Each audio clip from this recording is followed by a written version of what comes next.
You know, I did a lot of Kids Are Smarter Than This reviews last year, didn't I? 7 to be exact, where usually I only do about 3. But despite all of them, I really only talked about 2 really bad ones, Sheep Thrills and Power Failure, where the rest were mostly just mediocre. I think it's time we cover another really bad one, and what better show to bring it to us than Phil the Future? Airing on Disney Channel between 2004 and 2006, Phil the Future is about a teenage boy named Phil from the year 2121 time traveling with his family, his father Lloyd, mom Barbara, and sister Pim. Their time machine breaks down in the early 21st century, and while Lloyd tries to fix it, the family has to try and fit in this primitive society while keeping their true identity secret. Well, except for Phil's best friend Keely. This wasn't a perfect show by any means, but I appreciate its creativity and its humor. So while it wasn't a great show, it certainly had a lot of energy to it, and most of the episodes played up its good aspects. Except for the very last one. Yep, the worst episode of Phil the Future also happens to be its series finale, Back to the Future, not the movie. Okay, first off, this title really does just piss me off. If you aren't even going to make it a pun like the other episode titles, did you really have to put not the movie in there? Do you know how annoying it is to have 2 sets of parentheses in a title? It looks tacky. We start with Keely announcing the winners of the yearbook best of categories. We get a couple of funny gags thrown in, but then this bombshell happens. Cutest couple, Keely Teslo and Phil Diffie. What the?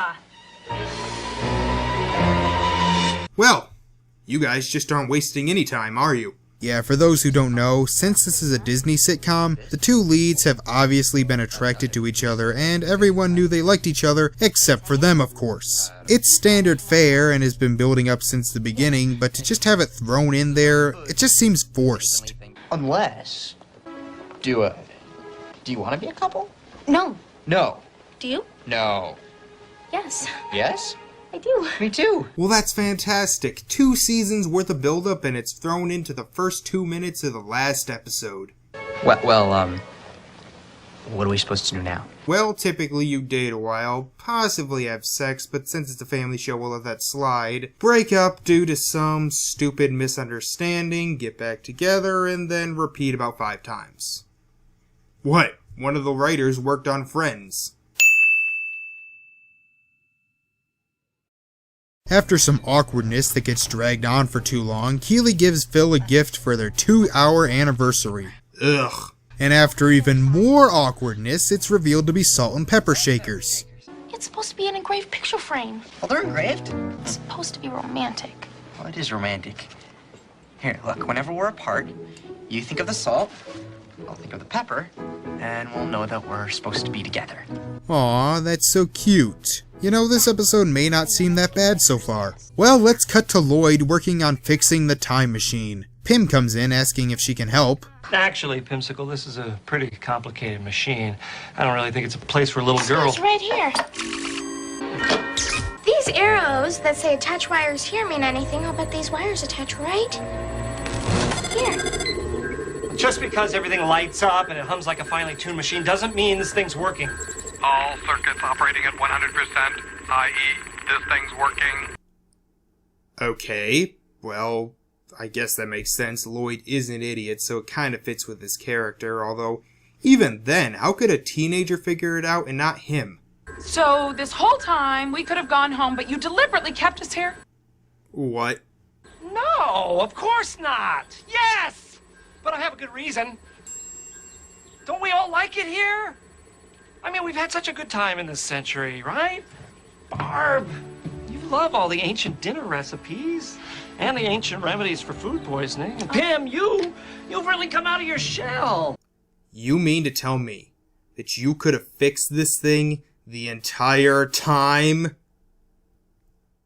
Alright, let's go over all the reasons this doesn't work. 1. You say you wanted to keep them there because they liked it, but that character development was built over 2 years. If you knew how to fix it from the beginning, why would you assume they would like it? 2, you are always the one going on about how the more time they spend in the past, the more chances they have of changing the future. Hell, just a few episodes ago, they ran into their great-great-grandfather and almost stopped Barb, Phil, and Pim from being born. 3, fuck you. What about their lives back home? What about your friends and your family who haven't seen you in 2 years and are probably worried about what happened to you? 4, you were about to go home in the first season finale when Orlando Brown came back with his time machine and you were excited. The only thing that stopped you was that his character was a dick and left you there. So why were you so excited to go back then? And 5, you fixed the engine once before and you were all about to leave before it malfunctioned. If you know how to fix it and you wanted to keep them there, then I can only assume... Oh my god, you're an awful human being! You deliberately sabotaged the engine after telling your family it was fixed, trapping them in the past, away from their friends and family, and you were planning on keeping them there longer because they kind of liked it? You are the worst parent in fiction. Humphrey is a better parent than you. Lois is a better parent than you. Peter Griffin is a better parent than you.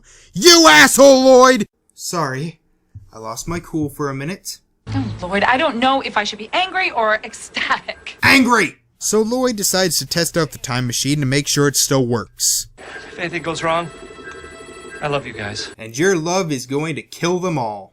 Phil comes home all sunshine and daisies and lets them know the good news about him and Keely. But then they have to break it to him that they're going home, which upsets him. Again, why? He seemed excited the last time. He even made plans to come back and visit Keely and they could go on even more wacky adventures. Dad, when can we come back? Come back? But we're never coming back.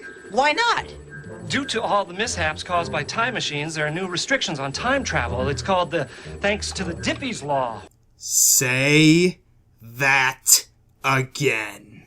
Due to all the mishaps caused by time machines, there are new restrictions on time travel. It's called the thanks to the Dippy's Law.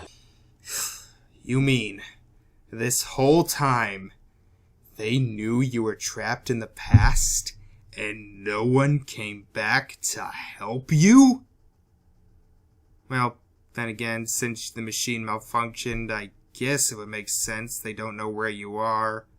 But wait a minute. You rented that time machine. Shouldn't they be able to track where you are?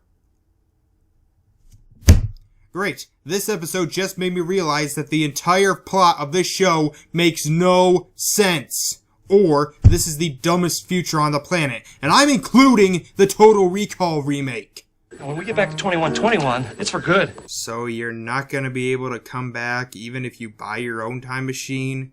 Yeah, people own private time machines in this future. We've seen it before. Isn't that like saying after you buy a car, you can't drive it unless you get special permission from the government? The next day, Phil tells Keely that they will be leaving the next morning at 8:30. Phil, we finally get to be a couple, and then, like, a day later you're leaving? I'm sorry.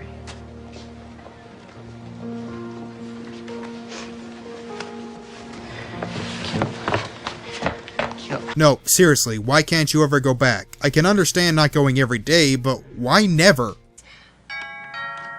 Come on in, doors open! Like we care if they ransack the place or not.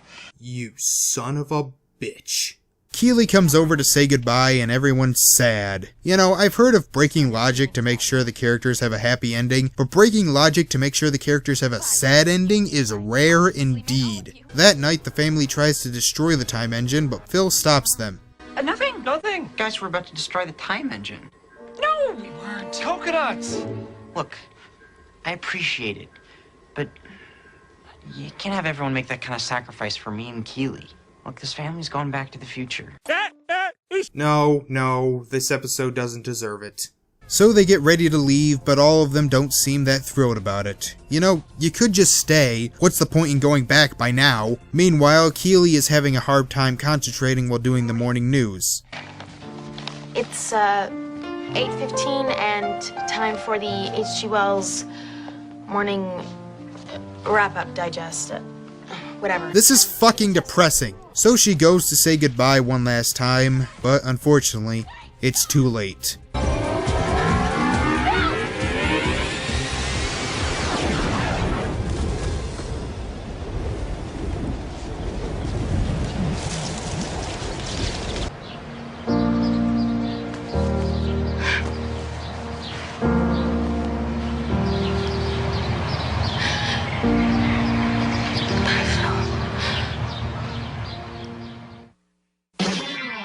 Channel's biggest stars are teaming up and taking the field. No, instead Phil begs to go back to say goodbye to her properly, and then this.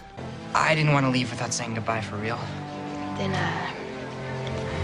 good. You know, this actually makes the forced romance earlier even more pointless. How much more powerful would that have been if they weren't already dating? In the future, will you wait for me?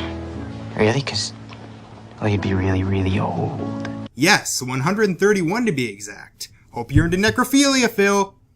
Phil returns back to the time machine and they finally head off, but then they realize they forgot something.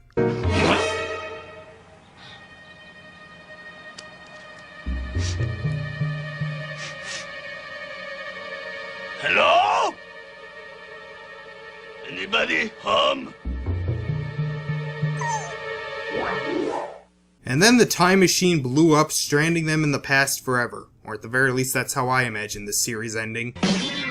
The sad thing is, there are some good things in this. There's some good jokes, the acting is good, and has a lot of heart. But good God, this story makes no sense. It could have been so easily fixed. Lloyd has been shown to be a bit of an idiot, so there's no reason that he could have been keeping them there. And did it have to be so freaking depressing? You know, if you can't come up with an ending that makes sense either way, can you at least go all out and make it super happy? This episode makes the whole series almost pointless in the end. It's not as infuriating as stuff like Foster's Goes to Europe, Sheep Thrills, or Power Failure, but it's probably one of the biggest disappointments I've seen. And one of the co-writers on this episode helped write Balto and Shrek. But then again, he also helped write Mulan 2 and Fox and the Hound 2. But this is the ending we got, and only the creativity of our fan fictions can make it better. Also, Disney, can you just release the show on DVD or Amazon or iTunes or Hulu or something already? Thank you all for watching, and I'll see you next time. Bye. Disney Channel's biggest stars are teaming up and taking the field, battling it out with only one thing in mind: victory. Don't miss a minute of your favorite star's quest to be crowned champion in the first ever Disney Channel games. Coming up next, part of Disney Channel's So Hot Summer.